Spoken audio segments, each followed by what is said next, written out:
The rain hammered against the windows of the Thorne estate like 1,000 frantic fingers trying to get in. Inside, the silence was even louder. Evelyn Thorne sat at her mahogany desk, sipping a glass of wine that cost more than most people's monthly rent. She had finally done it. The house was quiet. Alara, her stepdaughter, the constant living reminder of the woman who came before her, was gone. Shipped off to St. Jude's Academy, a boarding school tucked away in the desolate fog of the northern coast, Evelyn allowed herself a small, cold smile. She had spent 3 years meticulously chipping away at Alara's reputation, whispering in her husband's ear until he saw his own daughter as a troubled soul who needed professional discipline. Then the phone rang. It wasn't the school. It wasn't her husband. The caller ID showed a number that shouldn't have existed, a number belonging to a woman who had been buried for 5 years. Evelyn's hand trembled, the wine sloshing against the glass. She answered, her voice a brittle whisper. "Hello?" "She knows, Evelyn," a voice rasped, a voice that sounded like shifting earth and fading memories. "And now I know too." The line went dead. To understand the end, we have to go back to the beginning of the end. Alara Thorne was 12 years old when her mother, Clara, died. People called it a tragic accident, a slick road, a failed brake line, a sharp turn. For Alara, it was the day the color drained out of the world. Her father, Julian, was a man of logic and industry, a titan of the shipping world who knew how to manage thousands of employees, but had no idea how to manage a grieving child. Enter Evelyn. She arrived 6 months later as a grief consultant recommended by a business associate. She was beautiful in a way that felt engineered. Perfect hair, eyes the color of a shallow sea, and a smile that never quite reached them. She didn't try to be Alara's mother at first. She was a friend. She was the one who brought tea when Alara cried. She was the one who convinced Julian that he needed to get back to work to heal. But as soon as the wedding ring was on her finger, the tea turned cold. "Alara, darling," Evelyn said one afternoon, standing in the doorway of Alara's bedroom. Alara was 15 now, 3 years into the reign of her stepmother. "I noticed you didn't touch your dinner. Again, your father is quite worried about your stability." Alara didn't look up from her sketchbook. "I wasn't hungry, and Dad isn't worried. He's just busy." "He's busy because he can't stand to be in a house where there is so much negative energy," Evelyn purred, stepping into the room. She ran a manicured finger along the edge of Alara's desk, picking up a framed photo of Clara. "You look so much like her. It's a shame you didn't inherit her temperament. She was so compliant." Alara felt a spark of heat in her chest. "Don't talk about my mother. I'm the only mother you have now, dear, and I think it's time we addressed your behavior. The accidental breaking of my vase? The lost documents from your father's office. It's clear you're crying out for attention, or perhaps something more clinical." Alara finally looked up, her eyes narrowing. "I didn't touch your vase, and you know exactly where those documents went. You took them to make me look like a liar." Evelyn's smile widened. It was the smile of a predator that had already won. "Who do you think your father will believe? The grieving, unstable daughter, or the wife who has spent every night comforting him while you lock yourself in this room?" That night, Alara sat in the dark, listening to the muffled voices from the floor below. She heard her father's deep, tired voice and Evelyn's soft, manipulative lilt. "She's getting worse, Julian," Evelyn whispered. Alara had her ear pressed to the floorboards. "I found her talking to the wall in the garden. She told me her mother was telling her to hurt me." "She said that?" Julian's voice cracked with pain. "I'm afraid for her, and frankly, I'm afraid for us. She needs a place that can provide structure, a place where she can't hurt herself or this family's reputation." Alara gripped her sheets until her knuckles turned white. The trap was set. She was being erased from her own home, one lie at a time. She looked at the photo of her mother on the nightstand. Clara's eyes seemed to hold a secret, a warning that Alara hadn't been old enough to understand. "I'm not crazy," Alara whispered to the empty room. "I'm the only one who sees you for what you are." But in the Thorne household, the truth was a currency Alara no longer possessed. The sun hadn't even crested the horizon when the black sedan pulled into the gravel driveway. Its headlights cut through the morning mist like the eyes of a predator. Inside the house, the air felt heavy, saturated with the smell of Evelyn's expensive perfume and the cold metallic scent of rain. "It's for the best, Alara, truly," Julian said, his voice devoid of its usual strength. He wouldn't look her in the eye. He stood by the tall windows of the foyer, staring out at the manicured lawn, as if he were looking for an escape route of his own. Alara stood by the door, a single worn suitcase at her feet. She wore her mother's old denim jacket, the one that still smelled faintly of lavender and oil paints. "For whose best, Dad? Yours or hers?" Evelyn appeared at the top of the stairs, draped in a silk robe that flowed behind her like a shroud. "Now, Alara, let's not have a scene.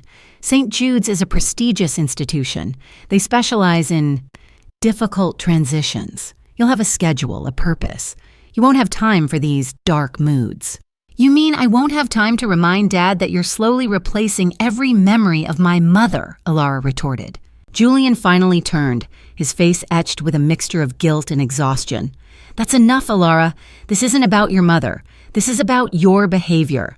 The doctors Evelyn consulted—" "No doctors she paid!" Alara shouted, her voice echoing off the marble floors. "She's gaslighting you, Dad. Don't you see it? She's clearing the board." Evelyn sighed, a sound of practiced pity. "See, Julian, the paranoia. It's exactly what Dr. Eris warned us about. The girl needs help we simply cannot provide here." Julian walked over to Alara, reaching out a hand as if to touch her shoulder, but he hesitated. The distance between them felt like a canyon. "I'll come visit in a month. We'll talk then, when things have settled." "You won't," Alara said, her voice dropping to a flat, dead tone. "She won't let you." The driver, a tall man with a face like carved granite, stepped inside and picked up her suitcase.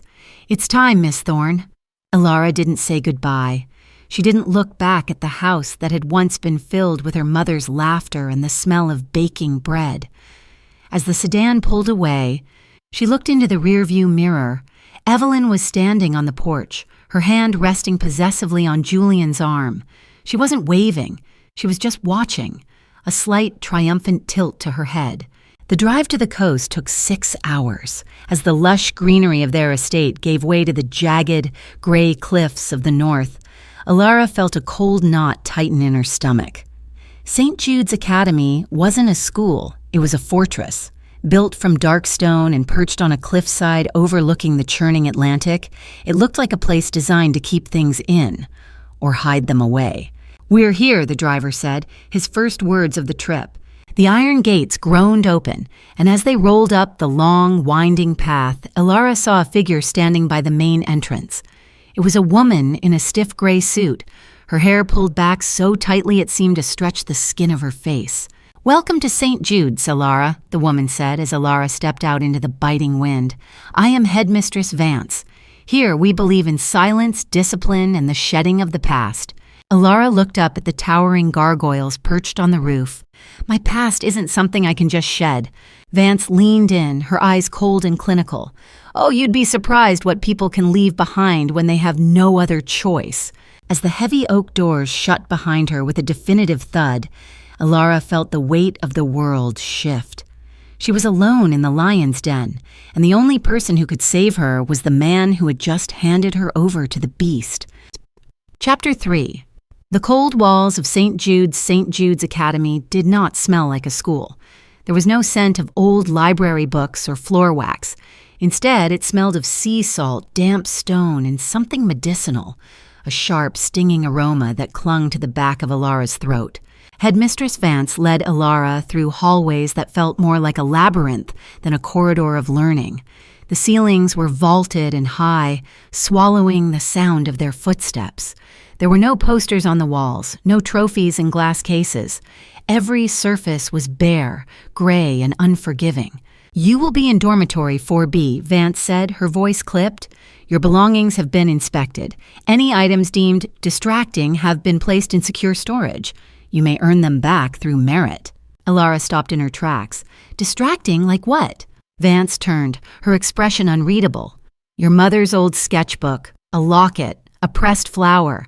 At St. Jude's, we focus on the future, Alara. The past is a weight that drags you into the depths. We are here to help you swim." "You're here to help Evelyn bury me," Alara snapped. Vance didn't flinch.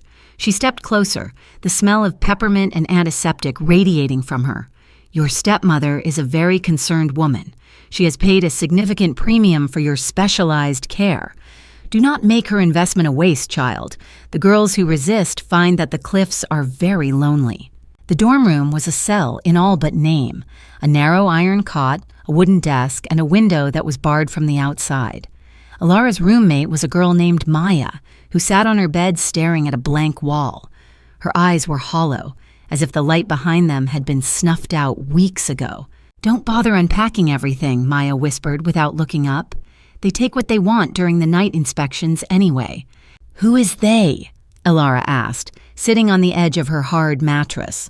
"The shadows," Maya replied, finally turning her head. Her skin was pale, almost translucent. "The orderlies. They work for Vance. If you cry, they give you the tea. If you scream, they take you to the basement."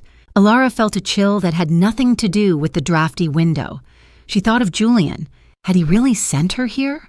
Or had Evelyn forged the brochures, showing him a sunny campus with smiling students and equestrian lessons? That night, Alara couldn't sleep. The sound of the waves crashing against the cliffs below sounded like a heartbeat, slow, heavy, and ancient. She lay in the dark, thinking about the locket they had taken.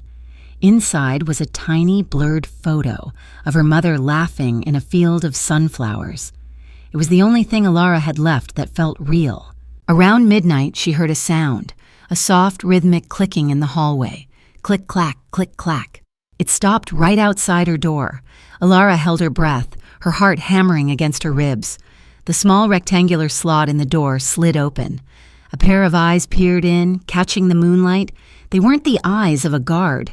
They were older, yellowed, and filled with a strange, frantic energy. A piece of paper was slipped through the slot. It fluttered to the floor like a dying moth.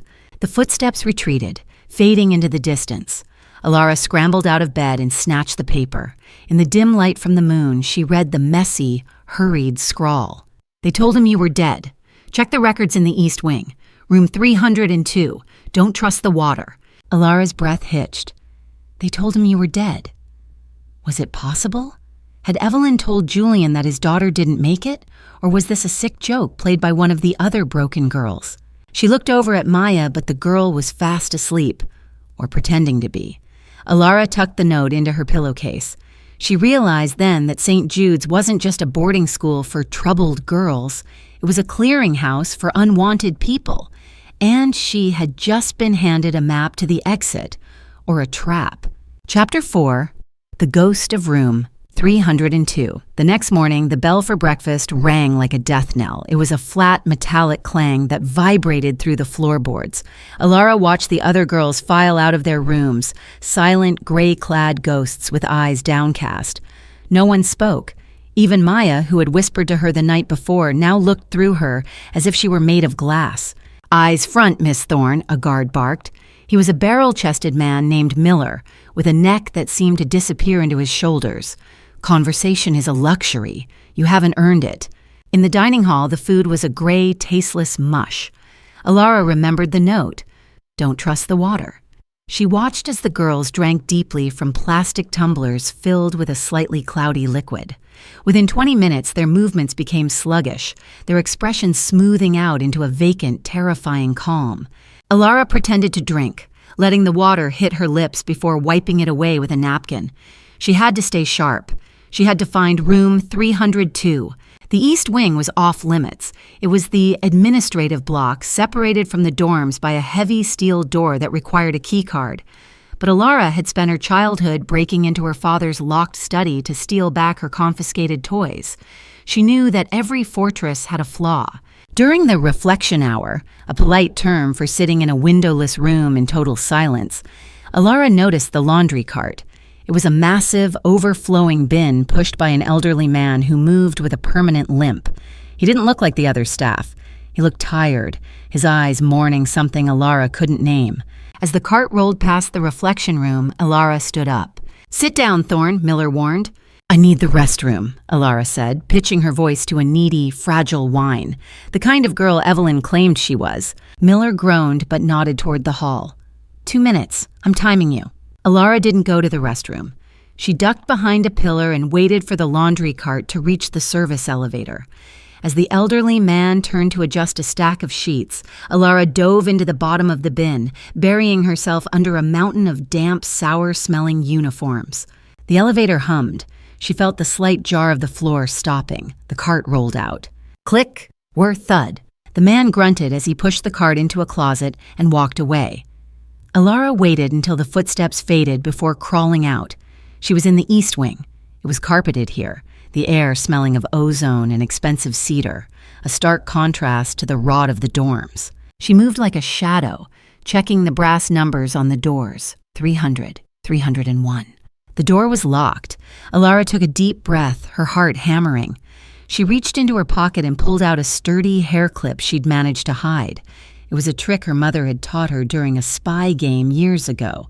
Sometimes, Alara, the world tries to lock you out of your own life. You have to know how to let yourself back in. With a shaky hand, she worked the lock. Click. The room was a small, windowless office. On the desk sat a computer and a stack of manila folders. Alara ignored the files at first, her eyes darting to a flickering monitor. She scrolled through the active student list. She found her name, but next to her photo, in bright red digital ink, were the words, "Deceased, file closed." Her blood ran cold. She wasn't just a student here. On paper, Alara Thorne was dead.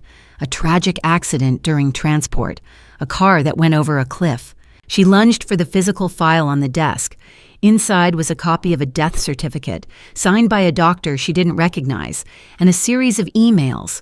From Evelyn Thorne to H. Vance. Subject, finality. The funeral was small. Julian is devastated, as expected. He's currently under heavy sedation. Ensure the girl is kept in the quiet ward. If she tries to contact the outside, use the extinction protocol. I want her erased, Vance. Not just moved, erased. Alara felt a wave of nausea. Her father thought she was dead. He was grieving for a daughter who was sitting 10 feet away from her own obituary. Suddenly, the phone on the desk rang. The sound was deafening in the small room. Alara stared at it. The caller ID flashed, private. Against every instinct of self-preservation, she picked it up. Is it done? A voice asked. It was Evelyn, cold, precise. Has she been moved to the basement yet? Alara took a breath, her voice a jagged blade. Not yet, Evelyn, but I'm looking at my death certificate. It's a very nice font. Did you pick it out yourself? There was a sharp intake of breath on the other end. Silence stretched for 5-10 seconds. Alara! Evelyn's voice was a hiss of pure venom. You little brat! You think this changes anything? You're in a tomb. No one is coming for you. My father... Your father is currently signing over his power of attorney to me because he's too heartbroken to handle the business. Evelyn laughed, a dry, rattling sound. By the time you find a way out of that room, Alara, there will be nothing left of the Thorne name but me. The line went dead. Alara stood in the dark office, the weight of the betrayal crushing her. But then, her eyes landed on a second folder hidden under the first. It was labeled, Clara Thorne, Autopsy Supplemental. Her mother's name. She opened it and her world shattered for the second time that day.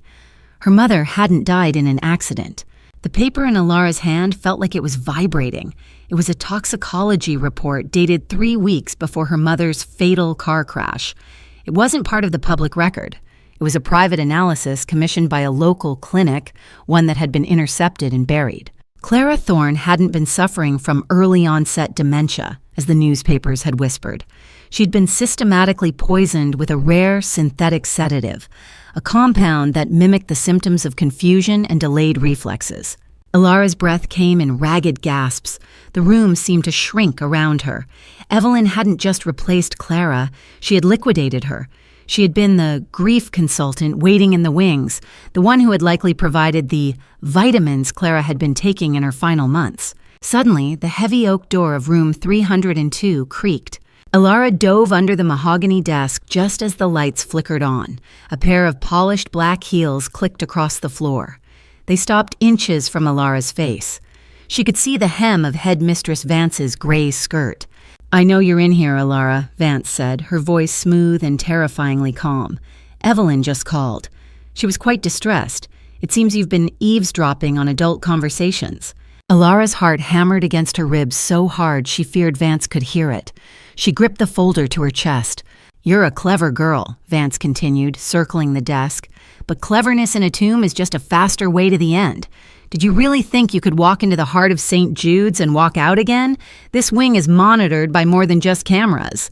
Vance reached down, her hand closing like a claw around Alara's upper arm, hauling her out from under the desk. Alara fought, kicking and scratching, but Vance was surprisingly strong, her grip like iron. "Let me go! You're a murderer, both of you!" Alara screamed. Vance backhanded her, not with anger but with a chilling, clinical precision. The blow sent Alara reeling against the filing cabinet. "We are caretakers, Alara," Vance hissed, leaning in until her cold breath fanned Alara's cheek. "We take care of the problems that people like your father are too weak to handle. You are a problem, a ghost who refuses to stay buried." Vance pressed a button on the wall intercom.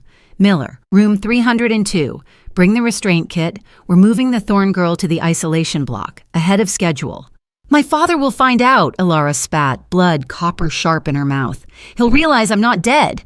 "Your father is currently in a private sanitarium, recovering from the shock of your passing," Vance smiled. It was the same hollow smile Evelyn used. "He's being very well looked at after. By the time he's stable enough to ask questions, you'll be a memory. Or a statistic." The door burst open and Miller stepped in, carrying a heavy canvas jacket and a syringe. Alara looked at the window. It was high, narrow, and barred. There was no escape. As Miller moved toward her, she realized she had one weapon left, the truth.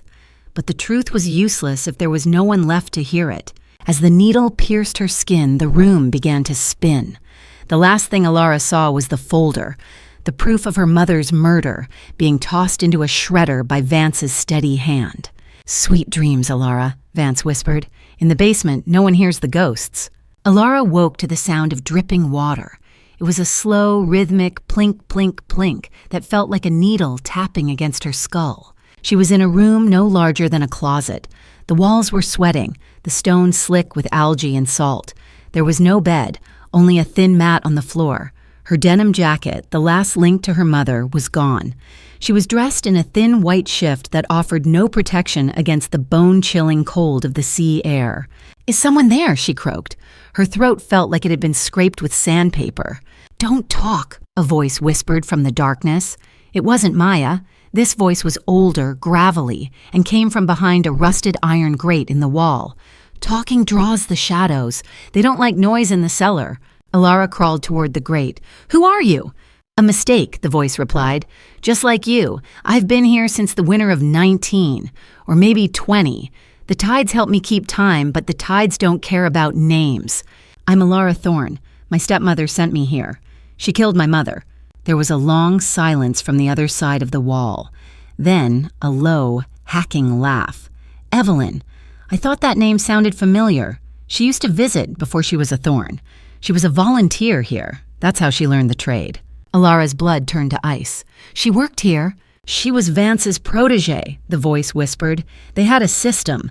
Find wealthy men with difficult families. Offer a solution, split the inheritance. It's a very old story, girl.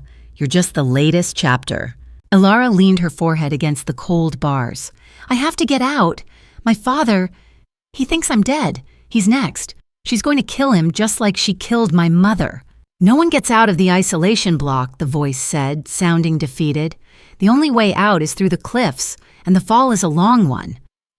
But Alara wasn't listening to the despair. She was looking at the dripping water. It was coming from a pipe near the ceiling, a pipe that looked corroded, its joints rusted by years of salt air. She remembered her father's shipping yards. She remembered the mechanics showing her how pressure worked. If she could break that pipe, the room would flood.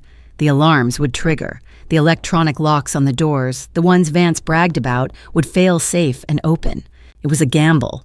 She could drown before help arrived, or she could be caught and drugged into a permanent vegetative state. "Hey," Alara whispered to the grate, "do you want to see the sky again?" "The sky is a myth," the voice said. "It's not," Alara said, her voice growing stronger, "and I'm going to bring it down into this basement." She stood up, her legs shaking, and looked for something heavy. In the corner, she found a loose stone, weathered by the dampness. She began to strike the rusted pipe joint. Clang, clang, clang! The sound was deafening in the small cell. "Stop it," the voice hissed. "They'll hear you." "Let them!" Alara shouted, swinging the stone with every ounce of her remaining strength. "I'm already dead, remember? Let's see if this tomb can swim." With a final bone-jarring crack, the pipe burst. A high-pressure jet of freezing seawater sprayed across the room, hitting Alara with the force of a punch. The floor began to disappear under a rising pool of black water. Above her, a red light began to pulse. A siren, muffled by the thick stone walls, started to wail. The water rose with terrifying speed. Within minutes, it was swirling around Alara's waist, a numbing, icy embrace that threatened to steal the breath from her lungs. The red alarm light bathed the cell in a rhythmic, bloody glow, making the splashing water look like wine. "Alara, stop! You'll drown us both!" the voice behind the grate screamed. The man was now splashing frantically on the other side. "The locks!" Alara yelled over the roar of the burst pipe. "They're electronic! If the system shorts out, they have to open—" She climbed onto the small ledge of the stone wall, clinging to the rusted bars of the grate. The water was now at her chest. She watched the heavy iron door of her cell. It remained stubbornly shut. For a moment, a wave of pure, paralyzing terror washed over her. What if she was wrong? What if Vance had installed a system that stayed locked even in death? Suddenly, the red light flickered and died. The siren cut out, replaced by a heavy, oppressive silence, broken only by the sound of the rushing water. Then a series of mechanical clicks echoed through the corridor. Thump! The pressure of the water inside the cell pushed against the door. With a groan of protesting metal, the door swung outward. Alara was swept out into the hallway on a wave of freezing brine, crashing against the opposite wall. She gasped, coughing up salt water, and scrambled to her feet. The hallway was flooded ankle-deep, and more doors were clicking open. "Help! Over here!" Alara turned to the cell next to hers. She saw a hand reaching through a small opening. She grabbed a discarded metal tray from the floor and jammed it into the mechanism of the neighboring door, prying it open. Out stumbled a man who looked like a walking skeleton, his hair a wild mane of white. Is it real?" he wheezed, staring at the dark hallway. "We have to go," Alara said, grabbing his arm. "Now, before the backup generators kick in and the guards come down."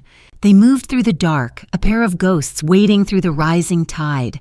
Alara's mind was a whirlwind. She needed to find a phone. She needed to reach her father. But more than that, she needed to find the one thing Vance thought she had destroyed. In the chaos of the flood, Alara realized something. Vance was a perfectionist. A woman like that wouldn't just shred a file. She would keep a digital backup, a fail-safe to use against Evelyn if their partnership ever soured. "The East Wing," Alara whispered, "the server room." "You're going the wrong way, girl," the old man hissed, pointing toward a set of stairs leading to the cliffs. "The sea is that way. Freedom is that way." "No," Alara said, her eyes burning with a cold, hard fire. "That's just an escape. I want justice." She left the man at the base of the service stairs and turned back toward the heart of the monster. She climbed the emergency ladder, her fingers raw and bleeding, until she reached the main floor. The school was in total disarray. Guards were running toward the basement with flashlights, shouting about a containment breach. Alara slipped through the shadows, a wet, shivering wraith. She reached Headmistress Vance's private office. The door was ajar. Inside, she could hear Vance's voice, sharp and panicked. "Nah, I don't care about the plumbing. Get the girl. If she drowns, fine, but find the body. If Julian's lawyers ask for an autopsy, we need a body that looks like a car accident, not a drowning." Alara watched from the doorway. Vance was at her desk, frantically stuffing thumb drives into a leather briefcase. "And call Evelyn," Vance barked into her headset. "Tell her the finality protocol has hit a snag. Tell her to stay at the sanitarium and keep Julian under. If he wakes up now, we're all dead." Alara felt a surge of adrenaline. Julian was alive. He was at the sanitarium. Vance turned toward the window, her back to the door. Alara saw her chance. On the side table sat a heavy glass award for excellence in private education.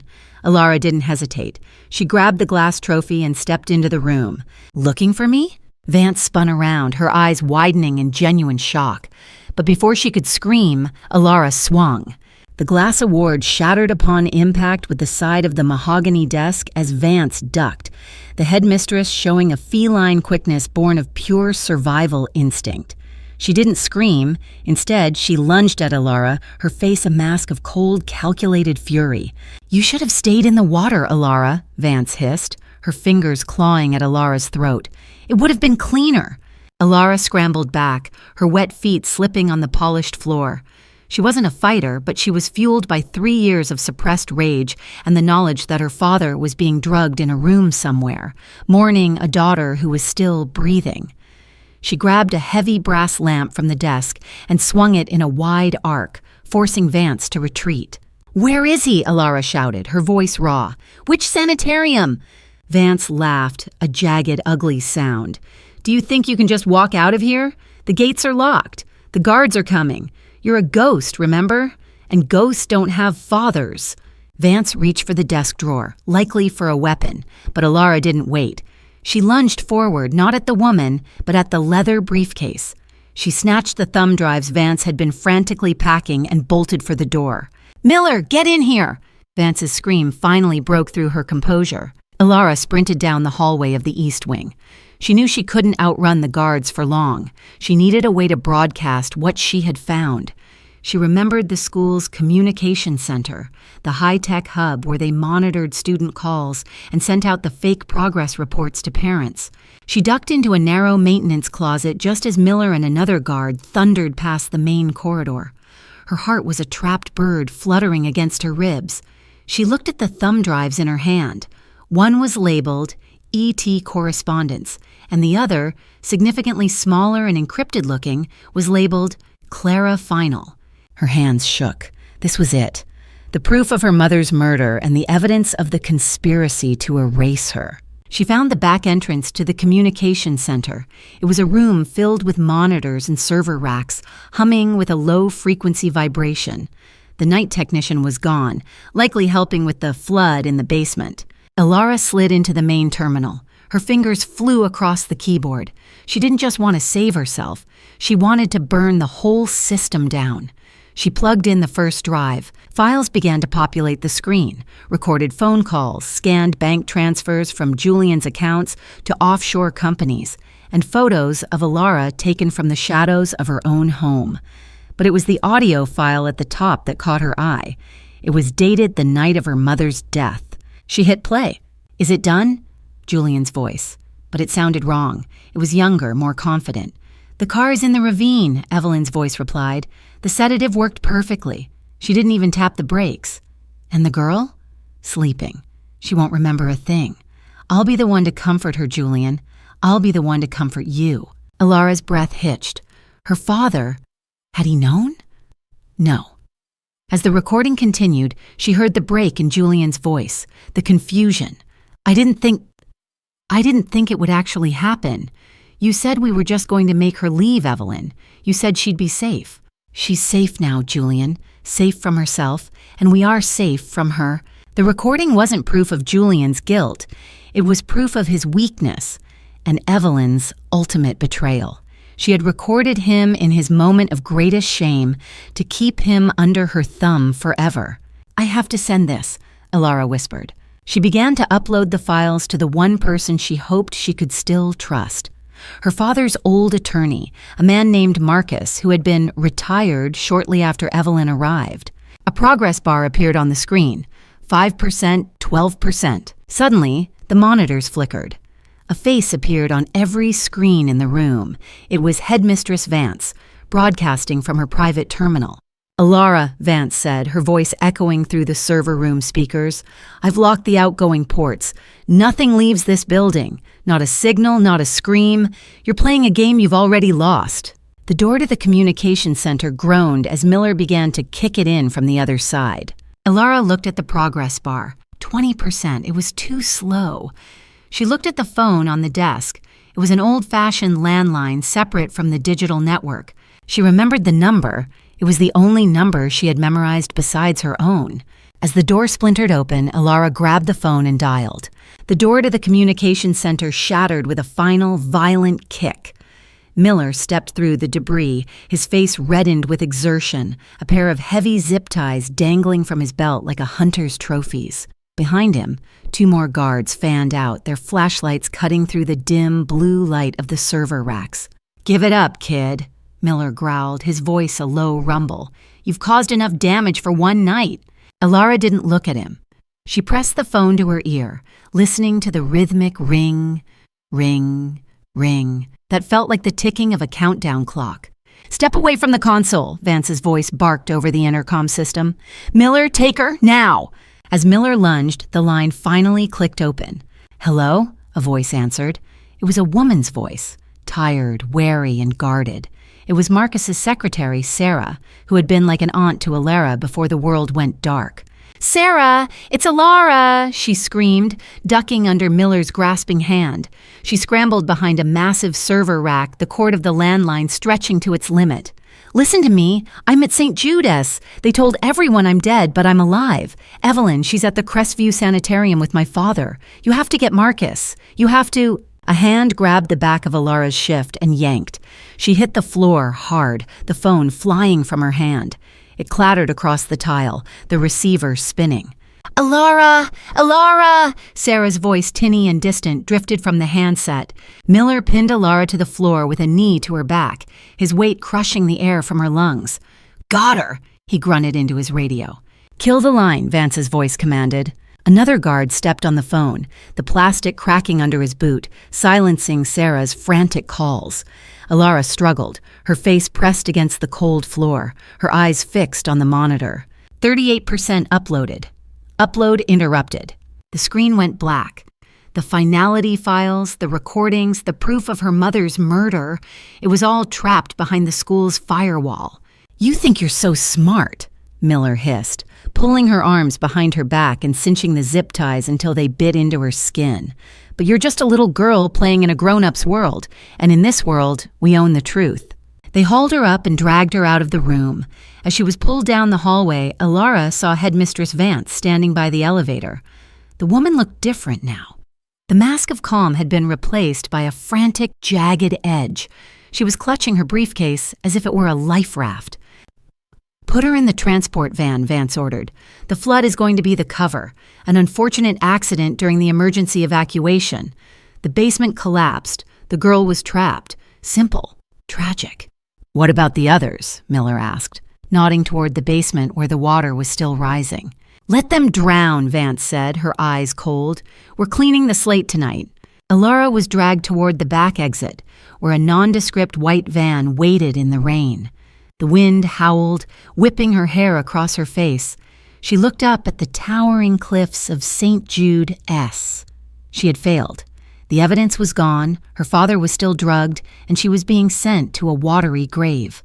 But as they threw her into the back of the van, Alara felt something sharp in the palm of her hand. During the struggle in the server room when she had fallen, her hand had closed over something on the floor. It wasn't a thumb drive. It was the small, jagged piece of the glass award she had broken over Vance's desk. She curled her fingers around the shard, the edges slicing into her skin. The pain was a cold, sharp reminder that she was still alive, and as long as she was breathing, the story wasn't over. "Drive," Vance commanded, climbing into the passenger seat. "And Miller, make sure she doesn't make it to the main road." The van roared to life, its tires spitting gravel as it sped away from the stone fortress and toward the jagged edge of the world. The interior of the van was a metal coffin, smelling of old oil and the salt spray leaking through the door seals. Miller was driving, his eyes fixed on the narrow, winding cliff road that snaked around the coast. Vance sat in the passenger seat, her silhouette a sharp, jagged shadow against the flashes of lightning that illuminated the storm outside. Alara lay on the floor, her hands bound behind her. The glass shard burned in her palm, a secret weapon that felt like a coal from a dying fire. She didn't struggle. She didn't scream. She played the part they expected, the broken, defeated girl. "The bridge at Blackwood Creek is washed out," Miller muttered over the roar of the wind. "Perfect spot. We skid on the approach, the back doors accidentally fly open, and she slips into the current. By the time they find a body in the Atlantic, the fish will have done half the work. Vance nodded, her voice tight. Just do it quickly. Evelyn is calling every 10 minutes. She's losing her nerve. She thinks Julian is starting to fight the sedation. Alara's heart leapt. He was fighting. Her father was in there somewhere, buried under layers of chemicals, trying to find his way back to her.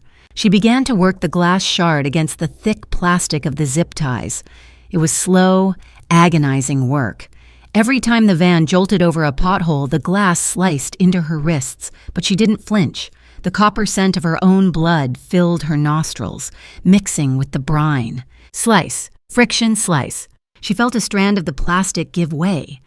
Then another. You know, Vance said, turning slightly in her seat to look back at the dark cargo area, I almost admire you, Alara. You have your mother's spine. Clara didn't go quietly either. She figured it out, you know. She found the receipts for the vitamins Evelyn was buying.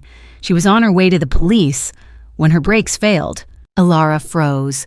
The confirmation of her mother's final moments sent a wave of white-hot grief through her. But spine doesn't matter when the world is made of concrete and you're made of glass, Vance continued, her voice dropping to a whisper.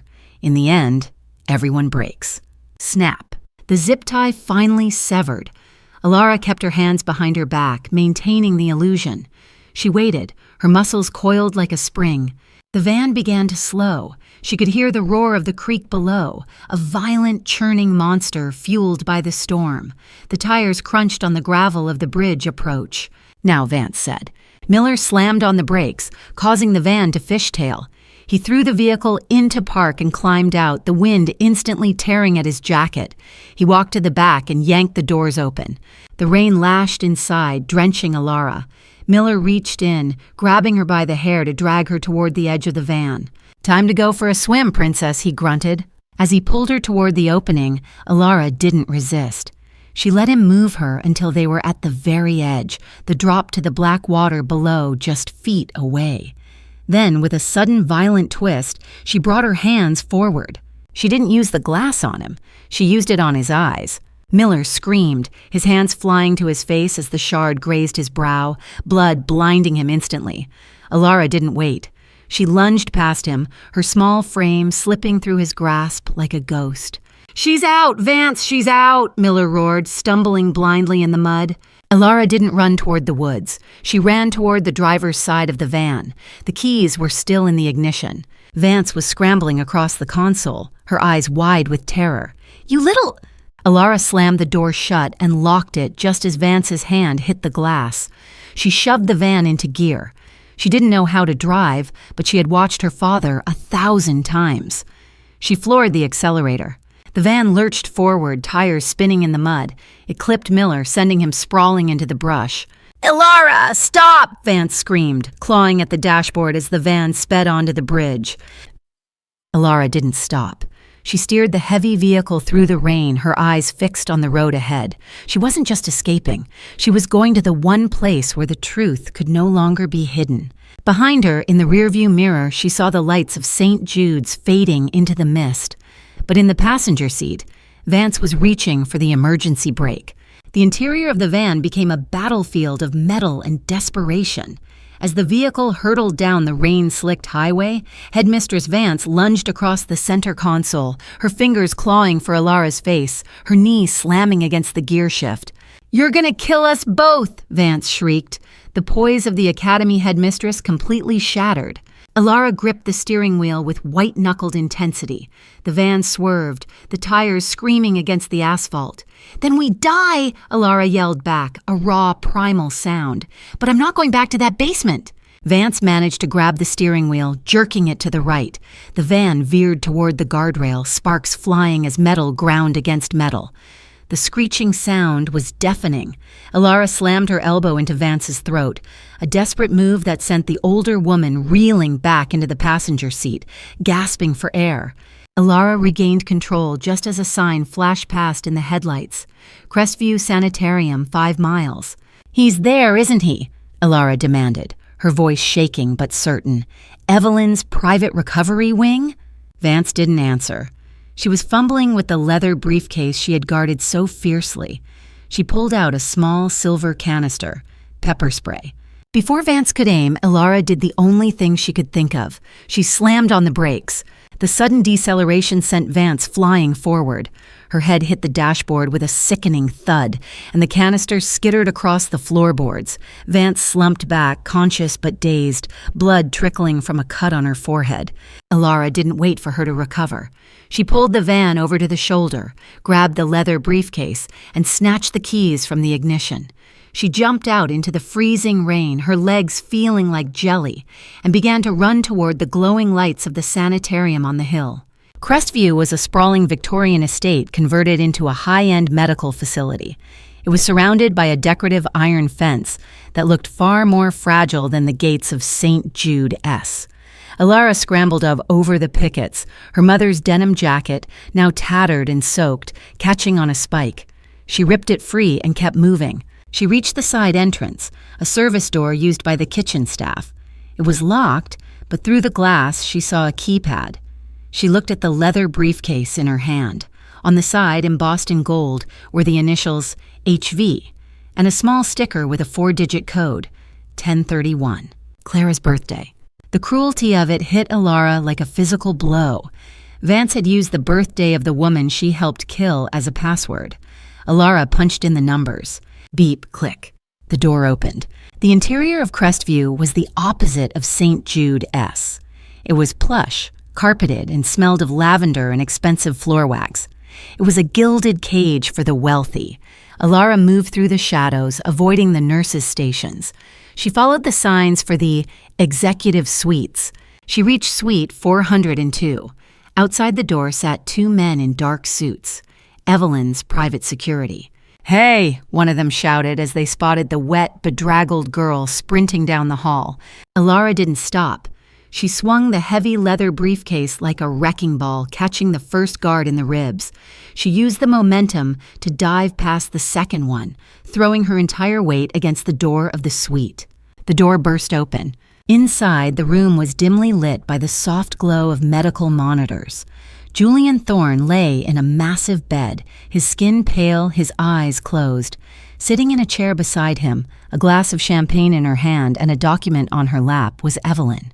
She looked up, her face frozen in a mask of pure, unadulterated shock. "Ilara," she whispered, the glass slipping from her fingers and shattering on the carpet. You're supposed to be dead."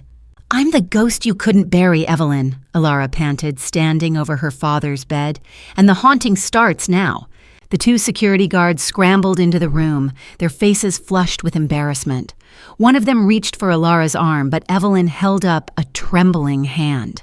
"Wait," Evelyn commanded. Her voice was thin, but the sharpness was returning. She stood up, smoothing her silk dress, her eyes darting to the hallway to see if anyone else was coming. "Get out, stand by the door. Don't let anyone, and I mean anyone, inside." The guards hesitated, then retreated, closing the heavy oak door.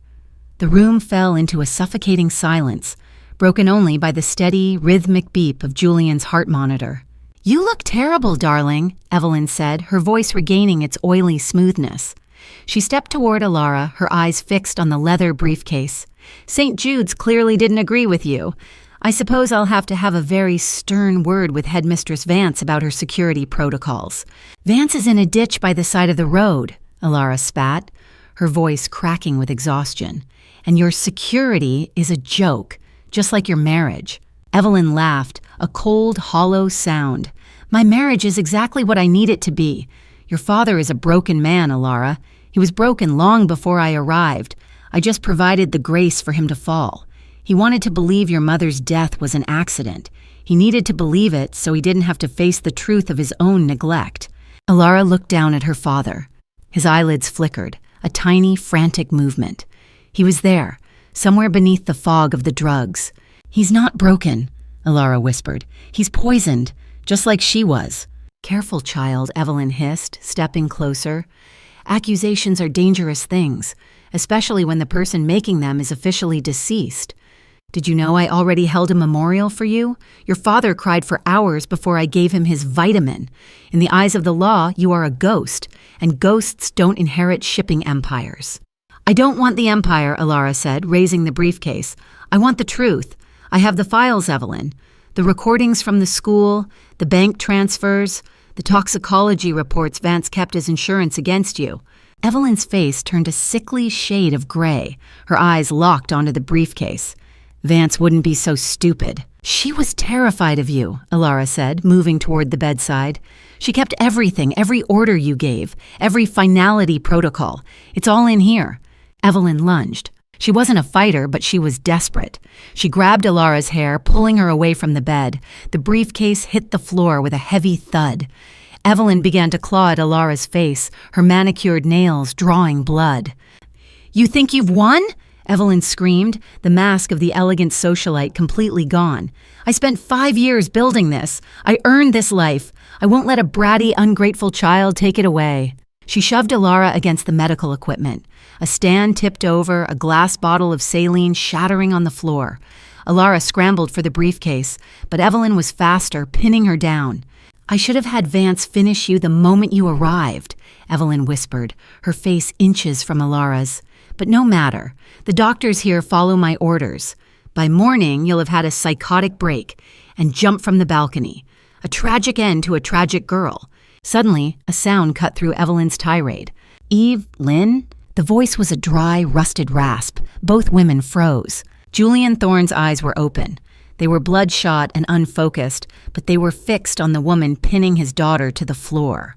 "Julian!" Evelyn gasped, instantly shifting her tone to one of panicked concern. She let go of Alara and scrambled to her feet. "Julian, thank God! Alara, she's had a breakdown! She broke in, she attacked me!" Julian's hand, thin and trembling, reached out. He didn't reach for Evelyn. He reached for Alara. "Alara!" he breathed. "They told me. The car. The cliff." "I'm here, Dad," Alara sobbed, dragging herself toward him. She grabbed his hand. It felt like dry parchment, but the grip was surprisingly strong. "I'm alive. She lied to you about everything." Evelyn backed away, her hands shaking. "Julian, she's confused. She's sick. The drugs—" "I'm not the one on drugs, Evelyn," Julian said, his voice gaining a sliver of its old authority. He looked at the shattered glass on the floor, then at Alara's bruised face. The fog in his eyes was clearing, replaced by a cold, terrible realization. "I heard you. Before. In the dark. I thought I was dreaming. But I heard your voice. You told her she was a ghost." Evelyn reached for the call button on the wall. "I'm calling the doctors. You're having a reaction." "If you touch that button," Alara said, standing up and holding the briefcase high, "I open this right now. Not for you, for the police, for the board of directors, for everyone." Evelyn froze. She looked at the door, then at the man she had spent years manipulating, and finally at the girl she had tried to erase. The silence in the room was heavy with the weight of 5 years of lies. Then Evelyn did something truly shocking. She smiled. "You think he can save you?" Evelyn asked, looking at Julian with pure contempt. He knew, Alara. Deep down, he knew Clara didn't just miss a turn. "He let me do it because it was easier than being a husband. He let me send you away because it was easier than being a father. You're fighting for a man who surrendered a long time ago." Julian's face crumpled. "Evelyn, stop!" "No," she hissed. "Let's have it all out. If I'm going down, I'm taking the Thorne name with me." She reached into her silk robe and pulled out a small, sleek smartphone. She didn't call the doctors. She dialed a number she had on speed dial. "Hello, Marcus," she said, her voice dripping with venom. "I need you to come to the sanitarium. Bring the police. It seems we've had a discovery." She looked at Alara, her eyes burning. "You want justice? Fine. Let's see who the world believes. The grieving widow or the girl who's supposed to be in a grave." The air in the suite was thick with the smell of ozone from the monitors and the metallic tang of blood. Evelyn stood by the window, the blue and red lights of an approaching siren already reflecting in the glass. She looked like a queen standing amidst the ruins of her palace, still trying to command the dust. "You think calling Marcus is your winning move?" Alara asked, her voice steadying. She sat on the edge of Julian's bed, shielding him with her own body. "Marcus was the one I called from the school. He's already seen the preliminary files I managed to upload before Vance cut the power." Evelyn's smile faltered for the first time. "Lies! You had no access." "I had the technician's terminal," Alara countered. "And I have something else. Something Vance didn't even know she was recording." Alara reached into the briefcase and pulled out the smaller thumb drive, the one labeled Clara Final. "This isn't just a toxicology report, Evelyn. It's a video. My mother's car had a dash cam, one of those high-end ones Julian installed for her safety. It recorded the interior of the car, too. It recorded the moment her heart started to fail. And it recorded the person who reached through the window after the crash to make sure she was dead." Evelyn's face went bone white. She took a step back, her hand clutching the heavy velvet curtains. The car was crushed. It was incinerated. "The car was," Alara said, her voice dropping to a whisper. "But the cloud storage isn't.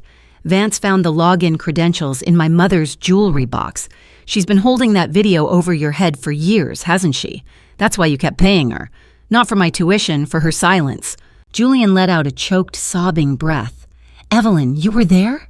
You watched her die?" "She was already gone, Julian," Evelyn screamed, her composure finally snapping like a dry twig.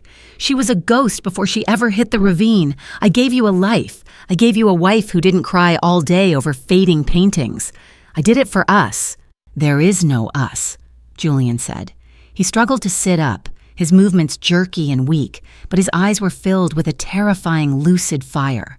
He looked at the door as it burst open. It wasn't the police. Not yet.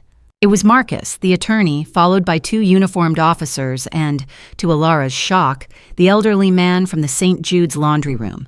He was shivering, wrapped in a police blanket, his eyes wide with fear. "He told us everything, Alara," Marcus said, stepping into the room.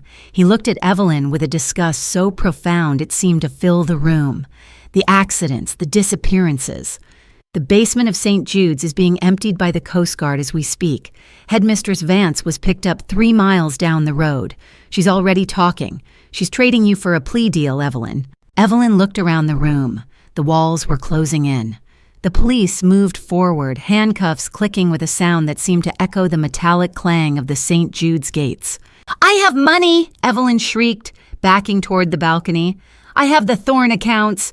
I'll buy every lawyer in this state." "The accounts are frozen," Marcus said coldly. "Julian signed the revocation of your power of attorney 5 minutes ago, electronically from his bedside tablet. He may have been drugged, but he wasn't dead. He just needed a reason to wake up." Julian looked at Alara, tears streaming down his face. "I'm sorry, Alara, I'm so sorry. I let the shadows take you." Alara took his hand. "The shadows are gone, Dad. It's morning." As the officers moved to restrain Evelyn, she let out a final, animalistic cry of rage. She lunged not for the door, but for Alara, her fingers curled into claws. But she never reached her. The weight of her own crimes, the exhaustion of years of deception, and the sudden, overwhelming presence of the law brought her to her knees. She was led out in silence, her silk dress torn, her hair disheveled, a fallen queen being dragged to the dungeons she had built for others. 6 months later, the Thorne estate was no longer a place of cold marble and bitter secrets. The heavy velvet curtains had been replaced by light, airy linens that danced in the sea breeze. The gardens, once strictly manicured and sterile, were now overflowing with the wild, colorful sunflowers Clara had loved.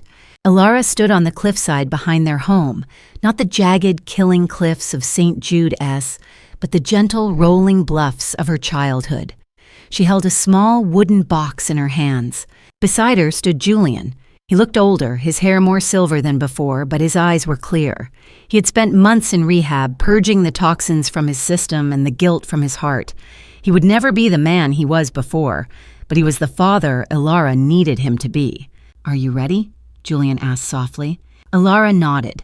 She opened the box. Inside were the letters she had written to her mother during her years of silence, the words she thought would never be heard. She began to tear them into small pieces, letting the wind take them. "The school is being converted," Julian said, looking out at the horizon. "A foundation for children who have no one. We're calling it Clara's house. Marcus is handling the board. No more basements, no more silence." St. Jude's had been dismantled. Headmistress Vance and Evelyn were awaiting trial for a list of charges that read like a horror novel: kidnapping, attempted murder, embezzlement, and the cold case murder of Clara Thorne. The phone call that had started it all, the one Evelyn received the night Alara was sent away, had been traced. It hadn't been a ghost. It had been the laundryman, the man whose daughter had been one of Vance's first victims, using a burner phone and a voice modulator to start the fire that would eventually consume the school. "I had a dream last night," Alara said, watching the last of the paper scraps disappear into the blue. "I was in the basement again, but the water wasn't cold. It was warm, and Mom was there. She told me I did a good job." Julian pulled her into a side hug, his chin resting on her head. "You did more than a good job, Alara. You saved us." The phone in Alara's pocket buzzed. She pulled it out and smiled. It was a text from Maya, her roommate from St. Jude S. Maya was living with an aunt now, back in school, her eyes bright with the light of a girl who had rediscovered the sun. "Coming over for dinner? I brought the good tea. No salt." Alara laughed, a sound that finally reached her eyes. She looked back at the house where the windows were wide open, letting the light of the afternoon sun wash away the last of the shadows. Evelyn had tried to write Alara out of the story, but in the end, Alara was the one who held the pen. And the story she was writing now was one of hope, of justice, and of a family that had finally found its way home.